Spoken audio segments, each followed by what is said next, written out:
আসসালামু আলাইকুম। আজকে একটু গ্রামে যাচ্ছিলাম বিকালে। হঠাৎ করেই মা অসুস্থ হয়ে গেছে। তাই তো যাওয়ার সময় ভিডিও-টিডিও করিনি, মন অনেক খারাপ ছিল। হাসিরা যাওয়ার পর ভাবি বলল যে এখন একটু ঠিক আছে। তারপর যাই হোক একটু স্বাভাবিক হওয়ার পর একটু ভিডিও করতেছিলাম। এই তো হাসিরা আমার পর একটু হেঁটে হেঁটে আমাদের স্থানে যাওয়ার জন্য হাঁটতেছিলাম, কারণ অটো ছিল না কোনো। তো অনেক দূর হাঁটার পরে দেখলাম যে একটা অটো পেয়ে গেলাম, কারণ এত দূর হেঁটে যাওয়া আসলে সম্ভব না। যাত্রী ছাউনি এটা অনেকটাই দূরে করছে, আমাদের জন্য একটু কষ্টই হয়ে যায় নর্মালি। তো এই তো উঠে বসলাম সুন্দর একটা বিকাল দেখতে দেখতে আগাচ্ছিলাম স্টানের দিকে। যাই হোক, ভালোই লাগতেছিল এত সুন্দর একটা বিকেল।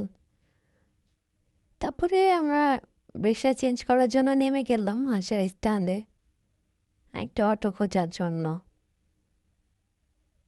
তারপরে খুঁজতে খুঁজতে পাওয়া যাচ্ছিল না নর্মালি রিক্সাগুলা। রিক্সা জেলে যাচ্ছিলাম দুজনে। তারপর একটা অটোতে উঠলাম, ওরা বাড়িখালি যাবে। তো বেবিটা বারবার আমার সাথে খেলার চেষ্টা করতেছিল, ভালোই লাগলো। তারপরে একটু ভিডিও করে নিলাম আর কি। এই তো সামনে আগাতে আগাতে আর কি হাসারা পার না হতেই মাগরিবের আজান দিয়ে দিই আমাদের। তো একটু সন্ধ্যা সন্ধ্যা হয়ে যাচ্ছিল। তাহলে ভালো লাগতেছিল। হাজব্যান্ড ওয়াইফ কখনো নর্মালি ঘুরতে যাওয়া হয় না, ওয়েদারটা ভালোই লাগতেছিল। এই তো আশেপাশে দেখতে দেখতে অনেকটাই কাছাকাছি চলে আসতেছিলাম। যাই হোক, পরে বাসায় গিয়ে আমি একটু জিলাপি খেলাম, রাতটা একটু অনুভব করতেছিলাম। তারপরে দেখলাম একটা বাইশটা বক নিয়ে আসছে দূরে। তো দেখলাম ভালোই লাগলো অনেকদিন পর। পরের দিন সকালে আর কি মাছ ধরতেছিলাম আমার ভাইয়া আর বাকিটা। তো দেখে ছোটবেলার কথাগুলো মনে পড়লো। আমি ধরতে চাইতেছিলাম, কিন্তু আমার বাচ্চারা ছিল সাথে, ভাগনা ভাগ্নি।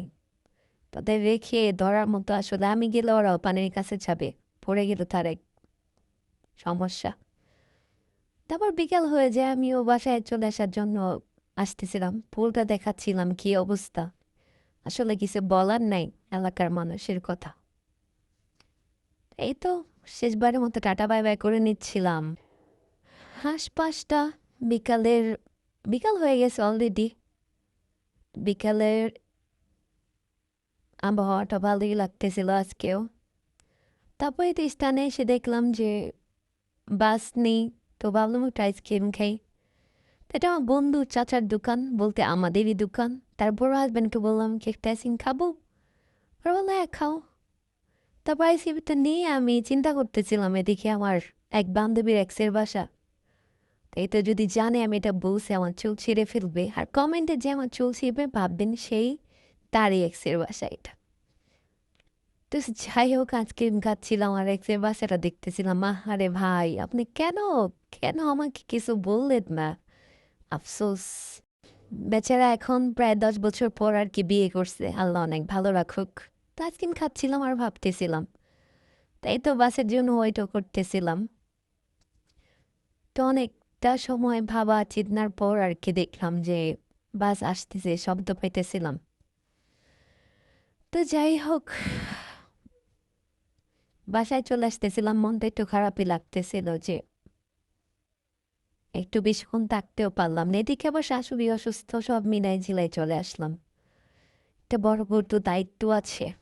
তাই তো বাস চলে আসছে, আমি দূর দিয়ে একটা উঠে পড়লাম। তারপরে এই তো অনেকটা পথ আসার পরে দেখলাম কুয়াশা দেখা যাচ্ছে বিকালের। তো এটা একটু তুলে নিলাম। এই তো যেতে যেতে আমার টিভি আচান দিয়ে দিচ্ছে। তো সুন্দর একটা বিকাল দেখতে দেখতে আসতেছিলাম। আর ঠান্ডা লাগতেছিল আমার আসলে। আমি ভয় পাচ্ছিলাম নেক্সট গ্রামে যে কিভাবে থাকবো। আমার শীত অনেক ভয় লাগে এখন, আমি শীত নিতেই পারি না এখন, এত বেশি শীত লাগে। বয়স হয়েছে হয়তো এর জন্য। তাই তো আস্তে আস্তে আমাদের রাত হয়ে যায়। এসে দেখি বাবুবাজে ব্রিজে অনেক জ্যাম, ঢাকায় ঢুকতে না ঢুকতেই এত জ্যাম, গাড়ি নড়াচড়া করতেছিল না। তারপরে তো নেমে আমরা হেঁটে অনেকটা পথই আগালাম। অলরেডি আমার শরীরও খারাপ হয়ে গেছে, গলা বসে গেছে, জ্বর জ্বর। এত হাঁটাহাঁটি করতে হয়েছে যে হেঁটে, তারপরে রিক্সা নিয়ে তারপরে বাসায় আসছি। এই তো, আল্লাহ হাফেজ, দোয়া করবেন সবাই।